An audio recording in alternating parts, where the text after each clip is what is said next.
স্বাধীনতা দিৱসৰ দিনাই নলবাৰীত গ্ৰন্থ উন্মোচন বিশ্ব বৰণ্য একাধিক হিন্দী সাহিত্যিকৰ গল্পৰ অনুবাদ ভাৰতীয় গল্প অনুবাদক অৰ্পণা দেৱী ভাগৱতী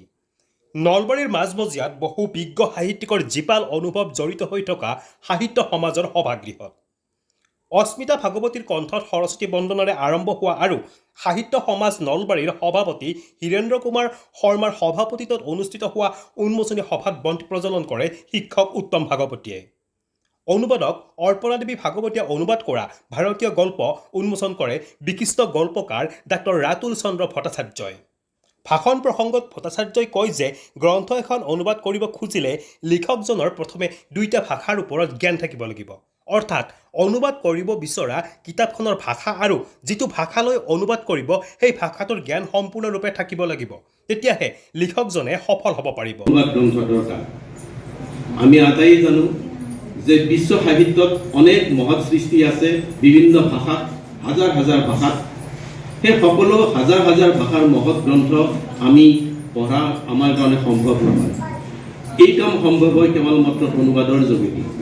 গতিকে অনুবাদে বিশ্ব সাহিত্য জনাৰ উপৰিও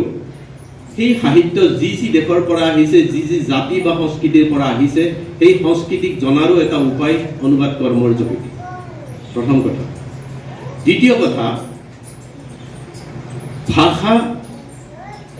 এটা বন্ধ পুখুৰীৰ পানী নহয় ভাষা বহুতী নৈ ভাষা নৈৰ স্ৰোতস্বিনী সুঁতি স্ৰোতস্বিনী ঢৌ কাৰণ বন্ধ পুখুৰীৰ পানী সদায় লেতেৰা হয়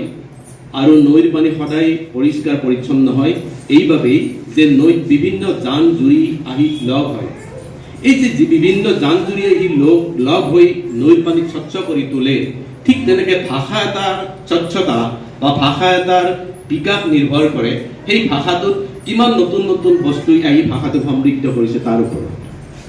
এটা ভাষাত যদি নতুন নতুন শব্দৰ সংযোজন হয় এটা ভাষাত যদি নতুন নতুন সংস্কৃতি বা নতুন নতুন কলা কৌশলৰ সংযোজন হয় ভাষাটোৰ শ্ৰীবৃদ্ধি হ'ব আৰু যি ভাষাত নতুন শব্দৰ সৃষ্টি নহয় যি ভাষাত নতুন কলা সংস্কৃতিৰ সৃষ্টি নহয় সেই ভাষা বন্ধ পুখুৰীৰ পানী লেখিয়া ইয়াৰ পিছত প্ৰকাশক বিনয় শৰ্মাই কিতাপখন প্ৰকাশ কৰি তেখেতে যথেষ্ট সুখী হোৱা বুলি ব্যক্ত কৰে আজিৰ অনুষ্ঠানত বিশিষ্ট অতিথি ডক্টৰ লীনা ডেকাই অনুবাদ সাহিত্যৰ ওপৰত সুন্দৰ বক্তব্য ৰাখে মহাপুৰুষ শ্ৰীমন্ত শংকৰদেৱৰ সৃষ্টিৰাজি বৰ্তমান বিভিন্নজনে অনুবাদ কৰাৰ ফলত জ্ঞানৰ পৰিসৰ বৃদ্ধি পোৱা বুলিও কয় বিশ্বৰ বিভিন্ন সাহিত্যিকৰ সৃষ্টিৰ বিষয়ে জানিবলৈ অনুবাদ সাহিত্যই প্ৰধান সমল অনুষ্ঠানৰ মাজতে সংগীতেৰে জীপাল কৰি তোলে দেৱাক্ষী ভট্টাচাৰ্যই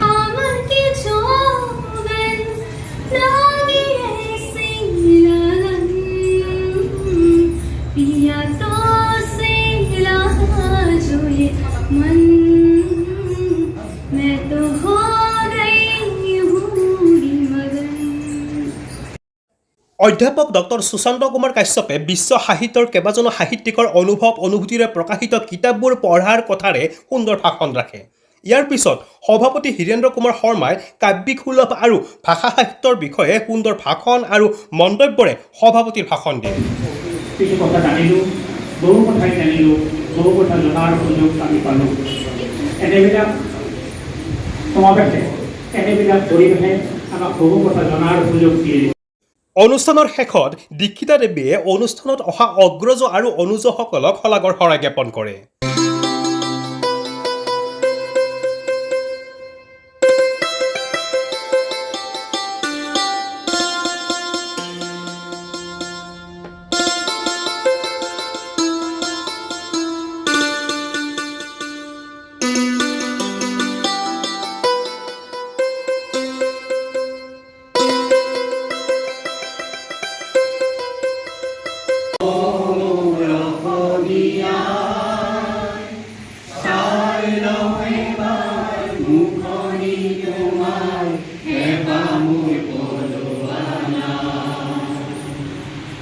আজিৰ যিখন কিতাপ আপুনি উন্মোচন কৰিলে ভাৰতীয় গল্প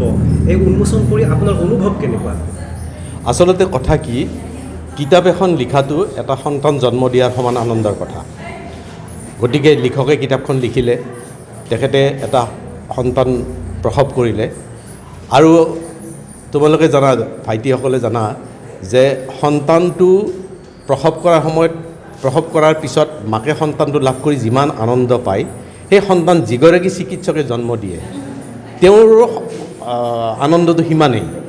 গতিকে উন্মোচন কৰা আৰু মই সন্তানটো জন্ম দিয়াৰ সমানেই আনন্দৰ মই সমভাগী হৈছোঁ আৰু মোৰ ভাল লাগিছে আজি দৰ্শক হিচাপে এজন গাইনকলজিষ্ট উপস্থিত আছিল তেওঁ জানে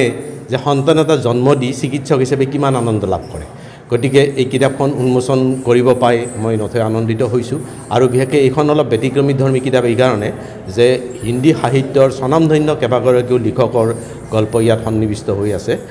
আৰু তেখেতে অতি মনোগ্ৰাহীকৈ অনুবাদ কৰ্ম কৰিছে আৰু সংকলিত কৰিছে 9টা গল্প গতিকে মই আনন্দিত এখন সুন্দৰ গল্প যিকেইগৰাকী সাহিত্যিকৰ গোটেই পৃথিৱীতেই নাম আছে প্ৰেমচন্দেই কওক বা মানে মহাদেৱী বাৰ্মাই কওক এই গল্পবিলাকৰ এনেকুৱা কিছুমান অন্তৰস্পৰ্শী কাহিনী আছে বিষয়বস্তু আছে আৰু আজিৰ সমাজৰ কাৰণে সি অত্যন্ত জৰুৰী আৰু সেই অনুবাদখিনি আচলতেই ভাল হৈছে মই নিজে পঢ়িছোঁ গতিকে এখন ভাল গ্ৰন্থ আমাৰ শ্ৰোতাসকলে পাব বুলি মই সম্পূৰ্ণ বিশ্বাস তেওঁলোকে বিশ্ব সাহিত্যৰ যিগৰাকী মানে সাহিত্যিক আছে সাহিত্যিকৰ ভাষাবিলাক বেলেগ বেলেগ আৰু সেই ভাষাৰ সেই অনুবাদ যদি হয় তেতিয়াহ'লে আমাৰ নতুন জেনেৰেশ্যনে কেনেকুৱা ধৰণৰ লাভান্বিত হ'ব নিশ্চয় তাৰমানে আমাৰ সমাজখনৰ সংস্কৃতি এনেকুৱা আৰু এই যে হিন্দী মানে বেলেগ বেলেগ মানে মানে প্ৰদেশৰ যিবিলাক সংস্কৃতি যিবিলাক তাৰ অভাৱ অভিযোগ এই গল্পবিলাকৰ মাজেৰে সেই লিখকসকলে প্ৰকাশ কৰে গতিকে সেই সমাজৰ লগত আমাৰ সমাজৰ এটা পৰিচয় হয় অনুবাদ গ্ৰন্থবিলাকৰ মাজেদি আৰু কিছুমান নজনা কথা সেই সমাজৰ কিছুমান ভাল বস্তু আমাৰ সমাজে গ্ৰহণ কৰিব পাৰে আমাৰ নতুন উঠি অহা যিবিলাক যুৱ প্ৰজন্ম আছে আটাই এইবিলাক মানে পঢ়ি আয়ত্ব কৰি তাৰ মানে পৰিৱেশৰ লগত একাত্ম হ'বৰ মানে সুবিধা পায় আৰু দ্বিতীয় কথা আমাৰ যিহেতু এইটো গ্ল'বেলাইজেশ্যন হৈ গ'ল আমাৰ অসমৰ ল'ৰা ছোৱালী এতিয়া অসমতে নাথাকে বিভিন্ন প্ৰদেশত ঘূৰি ফুৰে এই যিবিলাক কাহিনী আছে যিবিলাক মানে তাত মানে ভাষা বা তাৰ কাহিনীৰ মাজেৰে যিবিলাক পৰিৱেশ তাত মানে প্ৰকাশ পাইছে সেইবিলাকৰ লগত মানে এডজাষ্ট হৈ যোৱাৰ মিলি যোৱাৰ এটা সুবিধা পায় অনুবাদ গ্ৰন্থবিলাক কৰি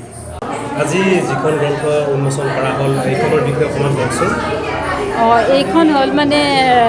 মোৰ বহুদিনৰ মানে পৰা মনত সুপ্ত হৈ থকা এটা অনুভূতিৰ বহিঃপ্ৰকাশ মানে এই গল্পৰ কিতাপখনৰ প্ৰধান অনুপ্ৰেৰণাৰ উৎস হ'ল মোৰ ডাঙৰ জীয়ৰী মোৰ স্বৰ্গীয়া মা প্ৰয়াত ব্ৰজবালা দেৱী আকৌ মই কৈছোঁৱে মোৰ অনুপ্ৰেৰণাৰ উৎস ডক্টৰ বসন্ত কুমাৰ ভট্টাচাৰ্যদেৱ মোৰ মামা প্ৰয়াত কৰুণাকান্ত শৰ্মা এখেতসকল আৰু এই অনুবাদ কিতাপখনত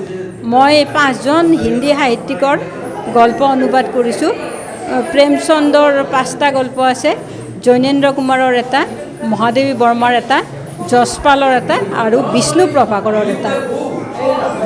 এই ক্ষেত্ৰত আপুনি প্ৰকাশকৰ ফালৰ পৰা মই বহুখিনি সুবিধা পাইছোঁ মানে আচলতে বিনয় কুমাৰ শৰ্মা তেওঁ মানে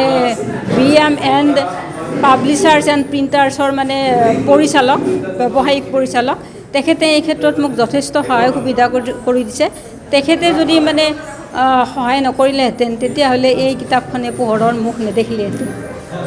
আপুনি যে অনুবাদ সাহিত্যৰ লগত জড়িত হ'ল ইয়াৰ প্ৰেৰণাটো আপুনি কেনেকৈ পালে মই এই প্ৰেৰণা একেবাৰে সৰুকালিতে পালোঁ মোৰ মায়ে কিতাপ পঢ়া দেখি তাৰপিছত মোৰ দাদা বাইদেউহঁতে মানে সিহঁতৰ দ্ৰুতপাঠ আছিল মানে মই কৈছোঁৱেই আগতে লৰ্ড লিটনৰ the last days of Pompeii আৰু সেইখনৰ অসমীয়া অনুবাদ কৰিছিল লক্ষেশ্বৰ দাসে পম্পিয়াৰ প্ৰলয় কাহিনী সেইখন মই ক্লাছ 5ম 6ষ্ঠ শ্ৰেণীতে পঢ়িছিলোঁ সেইখন পঢ়ি মই অনুবাদ সাহিত্যৰ প্ৰতি মানে আকৰ্ষিত হৈছিলোঁ তাৰোপৰি মোৰ অনুবাদ সাহিত্যৰ প্ৰতি হিন্দী অনুবাদ সাহিত্যৰ প্ৰতি আকৰ্ষিত হোৱাৰ অন্য এটা কাৰণো আছে সেই কাৰণ হৈছে মোৰ এজন মানে মামা প্ৰয়াত লংকেশ্বৰ শৰ্মা তেওঁ মানে হিন্দী সাহিত্যৰ প্ৰতি নিজেও খুব আগ্ৰহী আছিল আৰু তেওঁ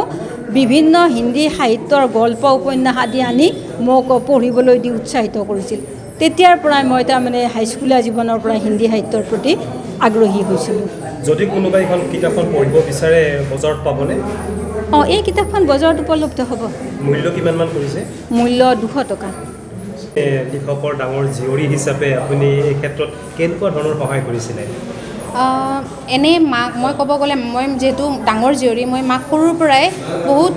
ওচৰৰ পৰা জনাৰ সুবিধা পাইছোঁ। মায়ে চাকৰিয়াল, মায়ে ঘৰৰ কাম কৰি মেলিও যিটো মানে আমাক পঢ়া শুনাত সহায় কৰে, অসমীয়া ভাষাত হওক মোক হিন্দী ভাষাত হওক, তেতিয়াৰ পৰা মই গম পাওঁ যে মাৰ সেই ভাষাৰ প্ৰতি বা সেই